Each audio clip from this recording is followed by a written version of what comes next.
हाँ तो भैया क्या चल रहा है। अगस्त का आखिरी हफ्ता ऐसे बीता मानो जंग भरी माहौल में चारों ओर दहशत ही दहशत। अब दोस्तों ऐसा क्यों ना हो, जहाँ पे चाइना डिसएंगेजमेंट को फॉलो नहीं कर रहा है वहां पे बिपिन रावत का मिलिट्री ऑप्शन वाला स्टेटमेंट आ जाता है, जिसको सुनने के बाद लोग तरह तरह से उनको पेश करने लगते हैं। और कुछ लोग ऐसा स्टेटमेंट दे रहे हैं कि अब तो एक सीरियस जंग हो सकता है, क्योंकि यहाँ पे जो बिपिन रावत जी है वो क्लियरली मेंशन करते हैं अगर डिप्लोमेटिक टॉक्स फेल हो जाते हैं तो आखिरी ऑप्शन मिलिट्री ऑप्शन जो लेने से भारत कतराएगा नहीं।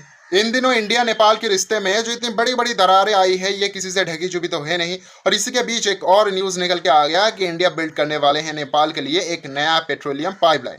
अब इसके पीछे एक बहुत ही छोटा या फिर कह लीजिए बहुत ही बड़ा रीजन है। भारत सरकार ये जो शॉर्ट टाइम चीजें हो रही है, ओली जो चीजें कर रहे हैं उसको निगलेक्ट करते हुए लॉन्ग टर्म एक अच्छा रिलेशन बिल्ड करने का आशा लेके ये सभी काम कर रहे हैं। स्टूडेंट्स के बाद कोविड-19 की वजह से एंटरटेनमेंट इंडस्ट्री यानी बॉलीवुड वालों का भी हालत काफी ज्यादा खराब था। अरे नहीं नहीं भाई, मैं दुबई बुबई घूमने जाने की बात नहीं कर रहा हूँ, मैं शूट्स की बात कर रहा हूँ।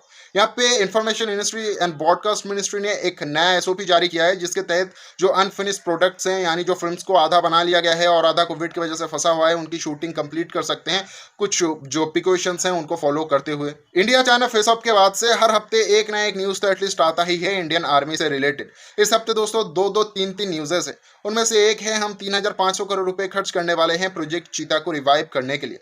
प्रोजेक्ट चीता दोस्तों एक ऐसा प्रोजेक्ट है जिसके तहत हम कुछ यूएवीज को रिवाइव करेंगे, उनको और ज्यादा पावरफुल बनाएंगे missiles on laser guided bombs के साथ। जैसे आप ये एपिसोड देख रहे हो वीकली न्यूज अपडेट का, ऐसे ही पाकिस्तान में एक एपिसोड बनाया जाता है हर साल में एक बार। दोस्तों ये एपिसोड होता है आईएमएफ की ब्लैक लिस्ट से बचने के लिए और ग्रे लिस्ट से निकालने के लिए।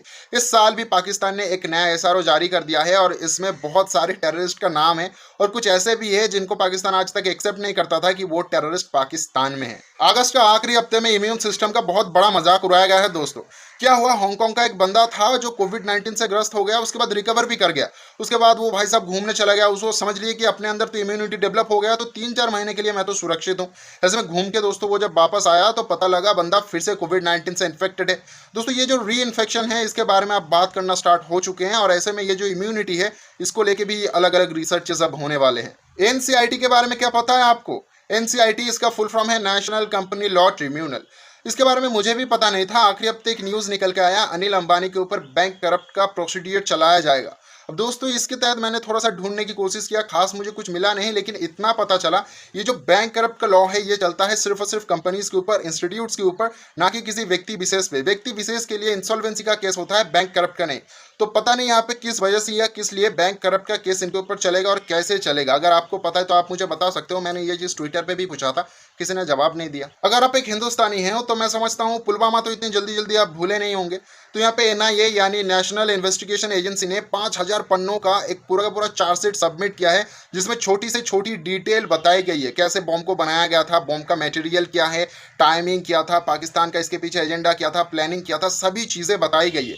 अब मैं ये सब कहाँ से पता कर पाया दोस्तों? ये 5,000 पन्नों का रिपोर्ट तो मैं नहीं पढ़ने वाला, तो मैंने कुछ छोटी छोटी समारीज पढ़ी जहाँ से ये सब चीज़ें मुझे पता लगा है। डिस्क्रिप्शन को चेक कीजिएगा, कुछ वेबसाइट का लिंक मैं दे दूंगा, वहाँ से आप भी इनकी समारीज को पढ़ सकते हो। दुनिया का टॉप 10 पॉल्यूटेड सिटीज़ में दिल्ली भी शामिल है। अगर आप दिल्ली में रहते हो और स्मोकिंग नहीं भी करते हो तो भी दिन का 10-15 सिगरेट पी लेना आपके लिए कोई बड़ी बात नहीं है, यानी आपकी फेफड़े दिल्ली में बहुत ज़्यादा खतरे में होते हैं।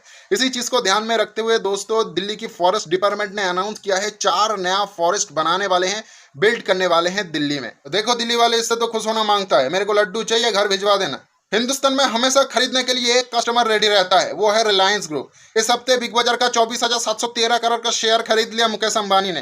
दोस्तों लगता है पूरा का पूरा देश ही किसी दिन ये खरीद लेंगे। जॉइंट एंट्रेंस एक तरीके से दिवाली है जो हर साल हम मनाते हैं। ऐसे में पड़ोसी पूछते हैं कितना परसेंट आया, रैंकिंग कैसा हुआ, लेकिन इस साल की कांड कुछ अलग है। जिनका बच्चा बैठ भी नहीं रहा है उनको भी पता है कि सोमवार से ज्वाइंट एंट्रेंस का जो एग्जाम है वो स्टार्ट हो गया था। अब बंगाल में इसी के रिलेटेड एक कांड कर दिया दीदी ने क्या किया, बंगाल में जो रविवार था उस दिन को उन्होंने लॉकडाउन अनाउंस कर दिया। अब दूर से जो बच्चे ट्रैवल करके आने वाले थे मीन सिटीज में, एक दिन पहले घर से निकलने वाले थे, वो नहीं आ पाए, ट्रैवल नहीं कर पाए। अब सोमवार को जो लोग नहीं आ सकते, 4-5 घंटे की सफर तय करके उनको आना होता है, वो तो एग्जाम नहीं दे पाएंगे। इस चीज को लेकर बंगाल में काफी ज्यादा दोस्तों एकदम घमासान फाइट हो रही है। अब पता नहीं इसका कंक्लूजन क्या निकलेगा, लेकिन जो नुकसान होना था वो स्टूडेंट्स का हो गया।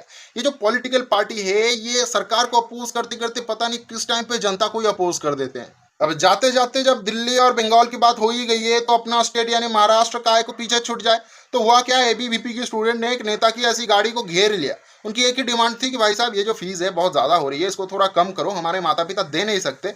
तो नेताजी ने पुलिस बुला लिया और पुलिस ने बच्चों को ऐसे पीटा जैसे कि वो कोई बड़ा सारा क्राइम करके बैठे हुआ है। इसका वीडियो बहुत ज़्यादा वायरल हुआ और स्टूडेंट्स के साथ दोस्तों ये जो बर्ताव किया जा रहा है इसका जवाब इन लोगों को मिलेगा। मोदी जी की वीडियो में डिसलाइक से बड़ा मिलेगा जब ये लोग हार के मुंह में चूना लगा के घर जाएंगे, क्योंकि वो भूल रहे हैं जिस मोदी को देखते हुए बीजेपी को जिताए थे उस मोदी को देखते ही बीजेपी को गिरा भी देंगे। और ऐसे में स्टूडेंट्स धीरे धीरे सवाल पूछना स्टार्ट भी कर रहे हैं, मतलब अपन का तो चांदी चांदी पैसा बनाएंगे, यूट्यूब चलेंगे, चलेगा चलेगा। अच्छा चलो मैं चलता हूँ, चांदी तो हो ही रही है लेकिन सवाल पूछना बहुत ज़्यादा ज़रूरी है। आप लोग भी धीरे धीरे एक आध तो सवाल पूछना स्टार्ट करो। सवाल पूछना दोस्तों देशद्रोही नहीं है, देशद्रोहिता नहीं है। सवाल ना पूछना सबसे बड़ा देशद्रोहिता है। सरकार से सवाल करो, सवाल पूछो, जवाब मांगो। मैं मिलूंगा ऐसा ही एक और नया फ्रेश एपिसोड के साथ। वीडियो कैसा लगा जरूर बताएं, अच्छा लगा हो तो लाइक करिए, कुछ ज़्यादा ही अच्छा लगा तो चैनल को सब्सक्राइब करें। बहुत सारी वीडियोज़ देखें और रेगुलर अपडेट पाने के लिए वो जो नोटिफिकेशन बेल साइड में टुंग करके प्रकट होता है उसको बजा दिया करें। और अपना राय बताओ यार कमेंट में, कैसा लगा, बुरा लगा है तो गाली दो, मैं पढ़ूंगा, बहुत ध्यान से गालियों को पढ़ता हूं मैं। चलो बहुत ज़्यादा बेइज्जती करा ली है खुद की, अब कह देते हैं अलविदा।